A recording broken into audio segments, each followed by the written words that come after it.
Mobil hitam mewah itu terhenti tepat di pinggir jalanan besar yang lumayan padat oleh kendaraan yang berlalu lalang. "Kamu yakin, Rick? Enggak mau kami antar sampai rumahmu?" tanya Anissa karena gadis itu memintanya untuk diturunkan di persimpangan jalan. Rika menganggukkan kepala sembari melepaskan seatbelt. "Enggak perlu, Nis. Udah deket ini kok. Tapi kan kakimu masih, sayang." Egy menyerobot seraya memegang punggung tangan sang istri dan memberikan isyarat gelengan kepala, yang akhirnya Anissa menghembuskan napas pelan. "Baiklah, salam ya sama keluargamu." "Makasih, Nis. Kalau begitu aku pergi ya. Dan hati-hati untuk kalian. Kabari aku kalau sudah sampai rumah."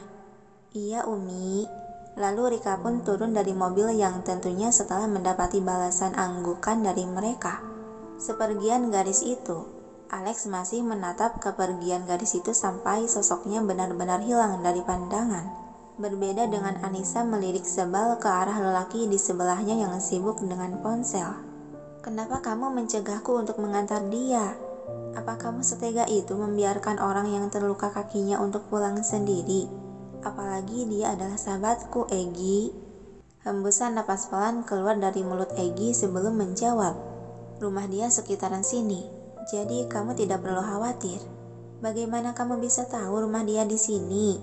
Emangnya kamu pernah ke rumahnya?" Ucapan Anissa seketika melemah, sadar akan selama ini dirinya sendiri tidak pernah berkunjung atau bahkan tahu letak rumah Rika. Padahal aku sudah berteman hampir 5 tahunan dengannya. Tapi alamat rumahnya pun aku tidak tahu di mana. Gumam dia pelan, merasa ada jarak di antara pertemanannya. Untuk itu, sebaiknya Nona jangan pernah berkunjung ke rumah dia. Celetuk Alex yang sedari tadi terdiam saja akhirnya angkat suara.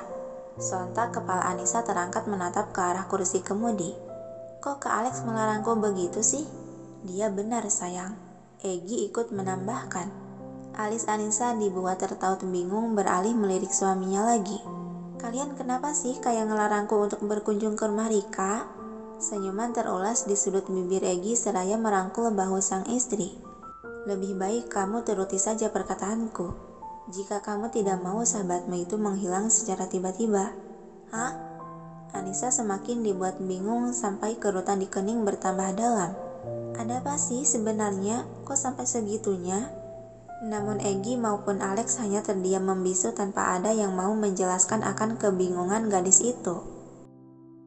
Sementara di sisi lain, saat ini Rika tengah berjalan di jalanan perumahan yang tujuan dia adalah rumah berlantai 2 dengan pagar besi bercat hitam di ujung sana. Duh, semoga saja nggak diomelin sama Mbak Lulu dan Kak Santi deh.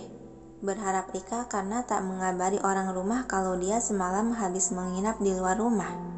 Dia tak tahu saja kalau di rumahnya itu sudah ada seseorang yang sedang menunggu kepulangannya. Dari semalaman bahkan sudah bersiap-siap untuk menceramahi. Begitu sampai di depan pintu pagar rumah, "Silahkan, Neng." Seorang lelaki berpakaian seragam keamanan rumah membukakan pagar besi itu. "Tapi Neng, kakinya kenapa? Kok jalannya pincang?" "Oh, ini ya. Hanya keseleo saja kok, Pak." "Duh, si Eneng, hati-hati atuh kalau jalan. Kan bisa bahaya kalau sampai cedera berat." "Iya, Pak. Makasih sudah ngingetin. Ya udah, saya masuk dulu ya." Ramah Rika membalas dengan senyuman lalu melanjutkan berjalan memasuki pelataran rumah yang luas. Langkah dia terhenti di depan pintu jati kembar berukuran besar bercat putih itu. Ada setitik keraguan dan ketakutan dalam benak Rika menatap pintu tersebut.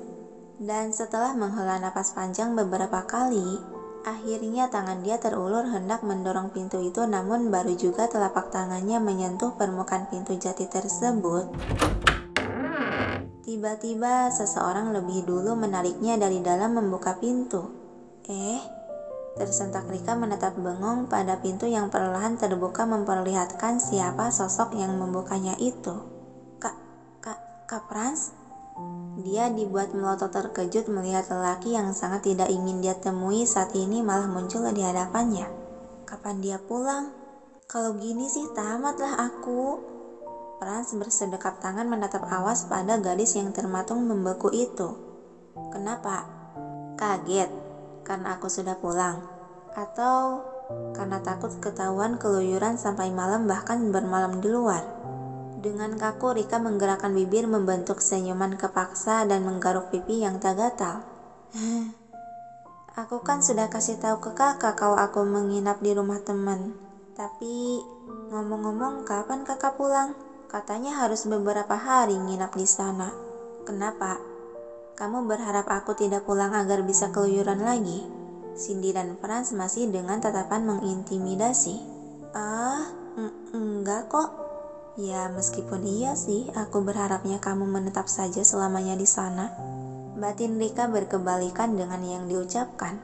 Mata awas Frans menelisik penampilan gadis itu dari atas sampai bawah sampai pandangannya jatuh pada perban di sebelah kaki serta tangan. Apa ini? Kamu terluka? Oh, ini hanya luka kecil kok kak. Karena kemarin aku sempat terjatuh. Seketika ucapan Rika tergantung di udara saat lelaki itu dengan cepat merengkuh menggendong tubuhnya ala beradail steel. Kak, bagi Rika kaget. Kamu jelaskan setelah aku melihat lukamu, kata Frans sambil memasuki rumah dan berjalan menaiki anak tangga menuju lantai 2. Di sepanjang jalan, pandangan Rika tak lepas menatap wajah tampan lelaki yang tengah menggendongnya itu. Duh, kalau lihat mukanya sudah serius kayak gini, pasti dia bakal ngomel deh seharian ini. Riri. Hah? Iya kak? Bahkan panggilannya pun sudah bikin senam jantung. Batin Rika merasakan ketegangan akan kalimat selanjutnya yang akan dilontarkan oleh lelaki tersebut. Apa kau sudah puas bermain bebas keluar rumah sampai bermalam di sana? Iya kak. Seringayan tipis terulas di bibir Frans seraya mendaratkan tubuh Rika ke atas sofa di kamar. Kalau begitu, mulai besok sampai akhir bulan depan, kau akan beristirahat dari aktivitasmu di luar rumah. Tutur Frans dengan senyuman mematikan khasnya. Sudah kuduga bakalan gini dah. Batin Rika seiring menggigit bibir bawah menahan perasaan tertekan dalam diri. Melihat itu senyuman Frans memudar seraya mengapit dagu Rika. Berhenti menggigit bibirmu seperti ini Riri. Atau sekarang kamu sudah tidak mau mendengarkan perkataanku lagi sampai menyakiti dirimu. Kau tahu kan aku melakukan ini demi kebaikanmu sendiri. Dia mengusap bibir gadis itu yang sudah mengeluarkan rembesan darah. Kak, melas Rika menatap netra hitam itu berharap ada penarikan hukuman tersebut. Kamu tenang saja, kamu masih bisa pergi bekerja, namun tidak dengan aktivitas lain. Ucap Frans diakhiri senyuman yang berarti tidak menerima bantahan lagi. Baiklah, setidaknya hanya sebulan tak masalah bagiku. Gadis yang baik. Nah, selanjutnya kamu bisa jelaskan mengenai luka di kakimu dan tanganmu kan? Frans bergerak merunduk berjongkok membuka perban di kaki Rika dan mulai memeriksanya. Melihat memar kebiruan serta goresan yang cukup besar di kaki Rika, seketika rahang Frans mengeras. Riri, bisa jelaskan kejadian kamu bisa terjatuh? Tanya dia mendongak menatap intimidasi namun bibir mengoles senyuman. Haduh. Harus bilang apa aku? Nggak mungkin kan aku bilang hampir mati tertabrak motor? Bisa-bisa dia nambahin waktu hukumanku. Batin Rika gelisah dan bimbang. Dia nyengir kepaksa berusaha menutupi perasaannya saat ini. Ini hanya terjatuh dari tangga kok kak. Tatapan Frans masih saja dingin mengintimidasi. Sampai seperkian detik keheningan yang disertai ketegangan mencekam menyelimuti mereka berdua. Hembusan napas panjang Frans mengakhiri interogasi. Baiklah, kamu tunggu di sini. Aku akan mengambil P3K dulu. Dia beranjak berdiri dan berbalik meninggalkan gadis itu yang menatap kepergiannya.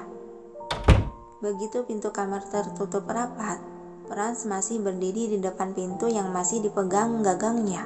Ada senyuman perih nan culas di sudut bibir dia sembari menatap daun pintu di hadapan. Dia sudah berani berbohong. Gumamnya pelan lalu berbalik melangkah menuju pintu kamar miliknya di seberang.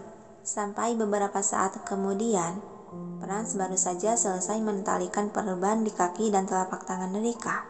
Dia mengambil kantung kecil dekat kotak obat dan menyodorkan benda tersebut. Nih, pakailah. Rika menatap pada kotak kecil yang disodorkan. Apa ini kak? Ponselmu rusak kan? jadi pakailah. Walau ragu karena tak enak, Rika mengambil kantung kecil tersebut. Makasih kak. Pras mengusap kuncup rambut gadis itu. Sekarang istirahatlah, nanti aku bangunkan jika makan siang sudah siap. Iya kak, balas Rika disertai anggukan kepala patuh. Setelah memberi usapan lembut di pipi Rika, akhirnya Pras pergi meninggalkan kamar yang menyisakan keheningan dalam ruangan itu. Hembusan napas panjang Rika seraya menjatuhkan diri terbaring ke atas kasur. Dia menatap langit-langit kamar lalu membuka isi kantung kecil itu, yang benar berisi sebuah kotak ponsel mewah bermerek yang sepertinya baru dibeli. Pada akhirnya aku berhutang lagi. Kak Frans,